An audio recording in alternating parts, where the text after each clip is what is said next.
cumplen 200 años del nacimiento de Federico Engels y en esta pequeña homenaje, en esta pequeña celebración de su obra, voy a reseñar un artículo que Engels publica en 1843 en los Anales Franco-Alemanes, que escribe sin conocerse con Marx aún, y que será para Marx un insumo importante para pensar su propia crítica de la realidad, su propia crítica de la filosofía y construir su propia posición y la posición conjunta también. Este texto, que se publica en los Anales Franco-Alemanes, forma parte de una serie de artículos que se publican allí, de los cuales me importa mencionar los 4 que corresponden a Marx y a Engels, y el orden en que esos artículos se publican. En primer lugar, se publica la introducción a la crítica de la filosofía del derecho de Hegel por Marx. En segundo lugar, el esbozo para una crítica de la economía política. Y en tercer lugar, la situación en Inglaterra, que es un texto en el que Engels reseña, hace una presentación de lo que posteriormente será en 1845 la situación de la clase obrera en Inglaterra, en la que Engels presenta una profunda etnografía del padecimiento en el trabajo de los obreros ingleses y que coincide con una sentencia que en 1840 había publicado Flora Tristán en sus Paseos por Londres, en su libro Paseos por Londres, donde sintetiza: nadie ha conocido la verdadera esclavitud si no ha visto trabajar a un obrero inglés. Una magnífica obra que será también un gran insumo y un gran faro para Marx para pensar su propia obra. Y en último lugar, la cuestión judía de Marx, que es una crítica a Bauers. No es nuestro objeto Marx, de hecho, nuestro objeto aquí ahora es mostrar a un a un Engels que aún no se ha conocido con Marx y que llega a conclusiones tal vez más rápidamente que el propio Marx, por otros caminos, pero teniendo un mismo interlocutor, que es la crítica a Hegel que realiza Feuerbach. Y lo que podríamos denominar, entre comillas, el modelo de la inversión que Feuerbach denuncia, que consiste ni más ni menos que, digamos, hay algo de lo humano que se invirtió, ¿sí? Que se convirtió en predicado, que debiendo ser sujeto o siendo sujeto devino predicado en algo exterior al humano, ¿sí? En Feuerbach eso que se enajenó es Dios, sus propiedades que en realidad corresponden a la humanidad en su conjunto, a ningún ser finito, a ningún individuo en particular. En Marx, en este texto, Introducción a la crítica de la filosofía del derecho, la inversión se produce con el Estado. Y hay que superar esa enajenación. Para superar esa enajenación, Marx encuentra por primera vez en ese texto un sujeto que lleva adelante esa transformación, un sujeto que llevará adelante la revolución total, por contraposición a una revolución parcial, que es una revolución meramente política, que ha ocurrido ya en Francia, que no ha ocurrido en Alemania, que no podrá ocurrir en Alemania, según sentencia Marx en ese texto. Y aquí hay un sujeto que es la unión del corazón y la cabeza es la filosofía, el corazón es el proletariado. ¿Qué es el proletariado? Porque me importa mirar aquí muy rápidamente dónde Marx está cifrando al proletariado. Y Marx cifra al proletariado en las necesidades radicales. Aquel que tiene necesidades radicales puede llevar adelante una transformación radical, puede llevar adelante una revolución. Aquel que no tiene nada, que no es reconocido siquiera como clase, como parte de esta sociedad, ¿sí? Pero no hay más determinación que esa. Y en el mismo momento que Marx está publicando este sujeto de la revolución, al que llama proletariado con todas las letras, pero que no cifra aún en la producción de la vida, como hará un poco más adelante, Engels, por otro camino, tomando también a Feuerbach, el modelo de la inversión, donde aquí, lo que ocupa, lo que está invertido no es el hombre en el Estado, sino lo que está invertido es el hombre en la propiedad privada. La propiedad privada es la denuncia, la crítica o el centro de la crítica que va a realizar Engels. El proletariado ya es el que produce la vida. Por eso es importante, o tan importante este texto, es un Engels que aún no conoce Marx, se conocen aquí, por eso nos parece interesante resaltar esta contribución que hace Engels. Que Marx posteriormente va a retomar y va a considerar como una fuente fundamental en los manuscritos económicos filosóficos de 1844, donde va a hablar justamente del trabajo enajenado como origen de la propiedad privada. Y luego, mucho más adelante, en 1859, en la publicación, en el prólogo, de la contribución a la crítica de la economía política. Es decir, durante mucho tiempo. Aunque, digamos, el propio Engels va, de alguna manera también, un Engels maduro, va a minimizar, digamos, esa contribución, pero esa contribución es muy, muy importante. La crítica que hace Engels tiene un tono moral por momentos, pero desde mi punto de vista ese tono moral que tiene la crítica de Engels tiene por objetivo llegar a Alemania desde Francia para mostrar, digamos, la situación en la que Alemania se encuentra, para mostrarle a los alemanes que tienen que asumir, que tienen que tomar conciencia de la situación en la que están para poder superarla. Tiene, digamos, una intención claramente política. De hecho, la decisión de los textos que se publican es claramente política. Lo que es interesante es ver cómo Engels encuentra que la economía política encabeza a Adam Smith en principio, pero también toma a otros autores más modernos que Adam Smith, como David Ricardo, por ejemplo. En realidad surge como consecuencia de la expansión del comercio y que en realidad ha desarrollado la economía política el sistema del engaño permitido, ¿no? Permitido porque es una ciencia, permitido porque efectivamente la ley, ¿no? La legalidad que reviste los actos económicos del liberalismo dota de alguna manera de ese permiso para la estafa, de ese permiso para el engaño, ¿no? Es, dice Engels, la economía política, una ciencia del enriquecimiento, ¿sí? Lleva en la frente, dice Engels, y así empieza, el sello del egoísmo más repulsivo. Y esto efectivamente es así, ¿no? El sujeto de la economía política es el homo económico, es un sujeto racionalizador, es un sujeto maximizador, es un sujeto que piensa en términos de su conveniencia. Y si bien oculta, dice Engels, el sistema que presenta Smith es un progreso respecto de la economía anterior, ¿sí? Se niega a la vieja economía, o sea, se trata de presentar la economía política como una superación de la vieja economía, incorporando la hipocresía como método, ¿sí? Y ahí entonces viene algo que el propio Marx se pregunta con Hegel, es y Engels se lo pregunta para la economía política. La economía política no ve, la economía política miente. ¿Cuál es el camino? Y vamos a ver que algunas veces no ve, pero en general miente. Realmente lo que no examinó la economía política es la propiedad privada. No se le ocurrió investigar, no se le ocurrió preguntarse por el derecho de propiedad privada. Lo que pasa, dice Engels, es que el sistema de Smith ha sido necesario para dejar al descubierto las verdaderas consecuencias de la propiedad privada. Y ahí está el núcleo de lo que Engels viene a plantear. Ahora, la economía más reciente, dice Engels, no puede de ninguna manera juzgar el sistema mercantil, porque brota, es decir, la economía política no es la superación de la economía mercantil, ¿sí? Solo el criterio, dice Engels, que se levanta por oposición a ambos sistemas, que critica las condiciones que tienen en común ambos sistemas, que parte de una base puramente humana, de una base universal, puede indicarles la posición correcta, ¿sí? Entonces, estos dos partidos que parecen adversarios, que son la economía mercantil y la economía política, no son tan adversarios y en realidad habría que superarlos, ¿sí?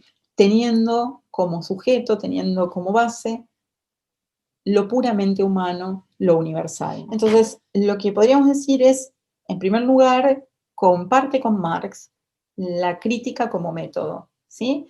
Engels no hace una economía política crítica, hace una crítica de la economía política. Toma los planteos de la economía política para ejercer una crítica, mostrar cuáles son sus limitaciones y por dónde habría que ir para superar esas limitaciones, no ya de la economía política, sino de la realidad que la economía política pretende mostrar y que en realidad oculta, ¿sí? Es decir, no es un problema finalmente de la economía política, sino de la realidad, ¿no? Es decir, quién produce la riqueza que tiene la sociedad en su conjunto. Por supuesto que no hay el conjunto de determinaciones que va a tener o va a presentar Marx en el Capital. Eso no está, el propio Engels lo dice en su adultez, ¿no es cierto? Le falta muchísimo todavía, pero sí es interesante para ver cómo dan el núcleo de una crítica que va a ser tomada por Marx, va a empezar Marx a estudiarla después de Engels, por el propio aporte de Engels, y que Marx va a decir, tenías razón, era por ahí, ¿sí? Y se va a encerrar muchísimos años luego en el Museo de Londres a estudiar la crítica, a estudiar la economía política y mostrar cuáles son las determinaciones últimas y principales al mismo tiempo del sistema. Pero volviendo a Engels, lo que hace entonces es producir una crítica de las categorías fundamentales. En primer lugar, la noción de riqueza nacional y ¿sí? Se mofan, por decirlo así, se atribuyen a haber hermanado a los pueblos, ¿sí? Y habernos liberado del monopolio que planteaba la economía mercantil. Sin embargo, no nos liberaron, dice Engels, del peor monopolio, que es el monopolio de la propiedad privada. Y todo esto, digamos, toda ese Edén, digamos, que plantea la economía política, queda sepultado bajo el sistema fabril que va a trabajar un poco más adelante. ¿Sí? Para mostrar cómo se puede producir o cómo debe producirse esa reconciliación de la naturaleza o de la humanidad con la naturaleza, justamente discute las categorías de la economía política. En primer lugar, va a discutir la noción de valor y va a discutir ese valor doble que para la economía política se presenta como, ¿no? Por un lado, el valor real o abstracto y el valor de cambio. El valor real se disputa, el valor real o abstracto se disputa como costo de producción, que son los economistas políticos ingleses los que sostienen esa posición, o como la utilidad de una cosa, que es say, ¿no? Pero lo que me parece importante aquí es que sea por el lado de la utilidad o sea por el lado del costo de producción, en realidad, para Engels, el problema es que la economía política termina resolviendo todo con la competencia, ¿sí? Y en realidad lo que aparece finalmente de fondo para que exista la competencia es la propiedad privada, ¿sí? Y veamos la cosa un poquitito más de cerca, pero rápidamente. El costo de producción se define por la porción de tierra, por la porción de suelo, ¿no? Va a decir Engels, la renta que contenga un producto, por la porción de capital y por el salario que se paga por el trabajo empleado, el trabajo necesario para la producción. Sin embargo, y acá entra una crítica fundamental, muestra inmediatamente, ¿no? la economía política, que el capital y el trabajo son idénticos porque los propios economistas dicen que el capital es trabajo acumulado. De manera que quedan solamente dos aspectos, dice Engels, el natural objetivo, el suelo, y por otro lado, el humano subjetivo, que es el trabajo y que es el capital. ¿Qué ha pasado? Se pregunta Engels, que el capital ha sido separado del trabajo. ¿Sí? El capital es el resultado del trabajo, pero es convertido inmediatamente en su sustrato, ¿no? Es decir, es condición del trabajo, pero es a su vez resultado del trabajo.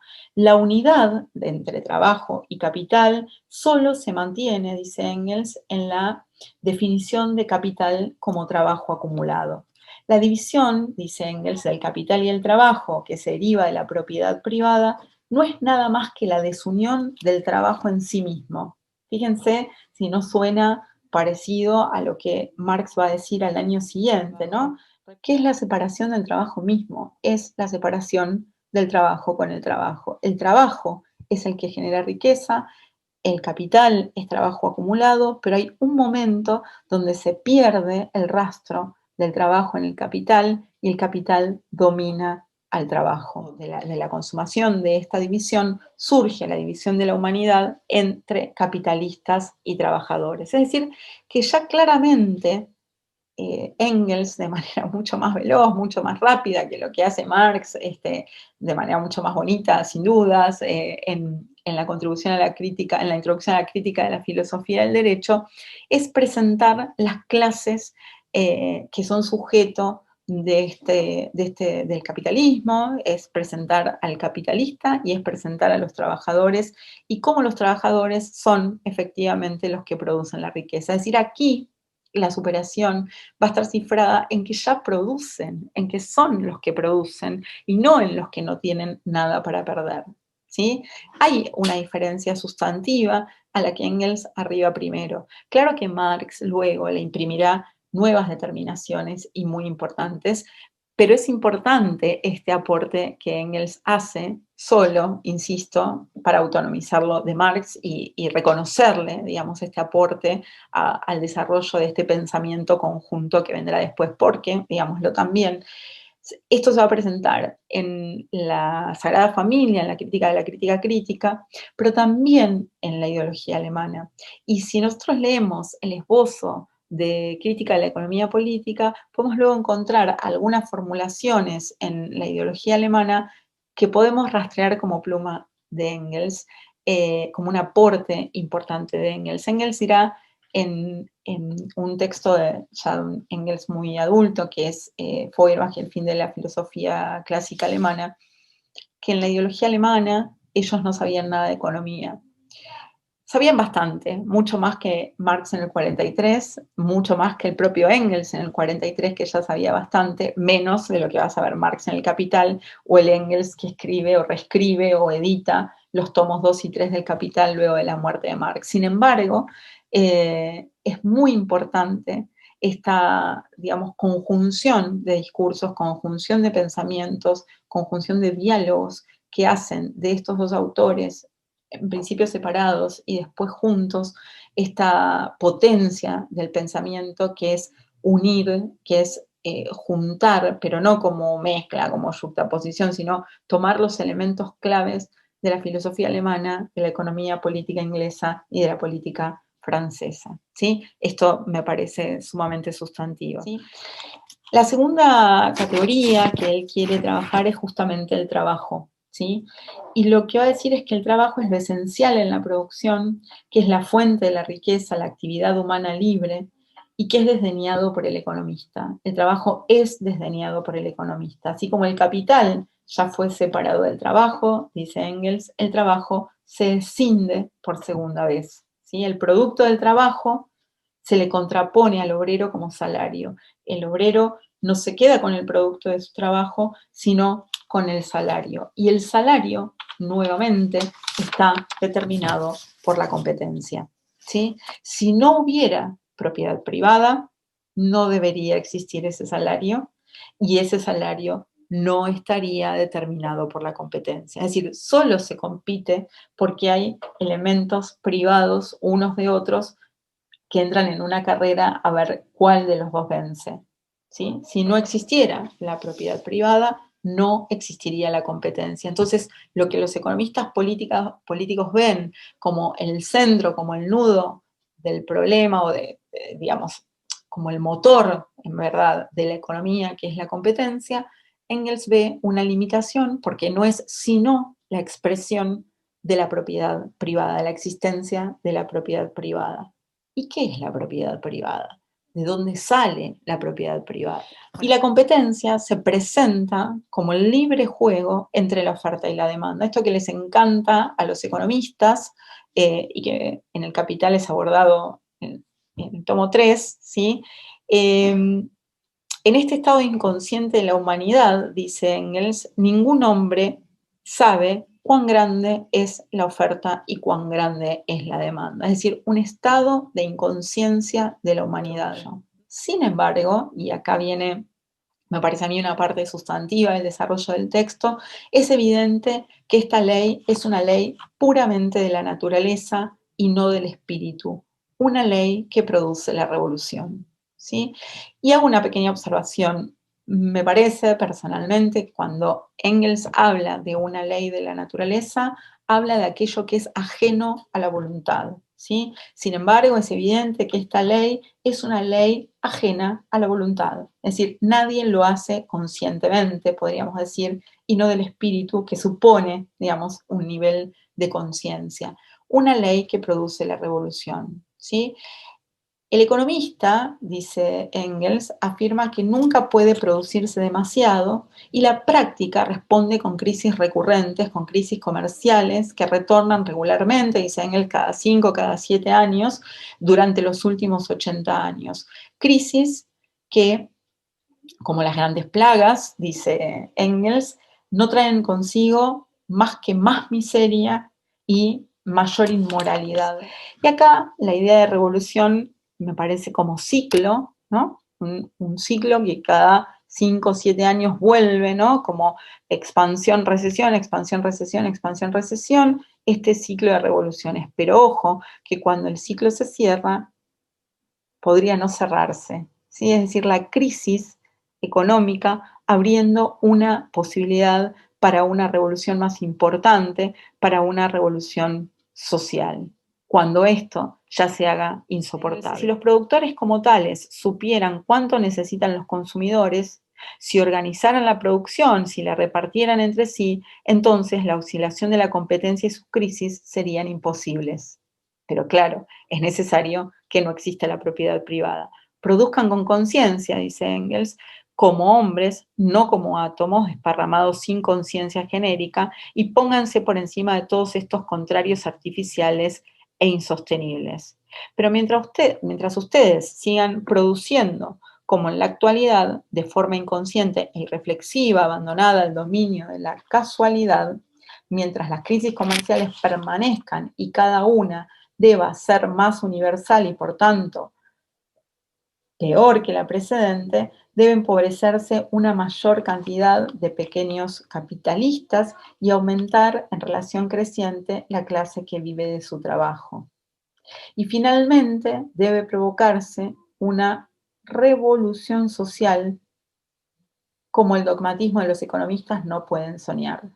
Y entonces aparece ese mismo concepto que aparece, o ese mismo término, para no darle una entidad que tal vez todavía no tiene, ese mismo término que aparece en la introducción a la crítica de la filosofía del derecho de Marx.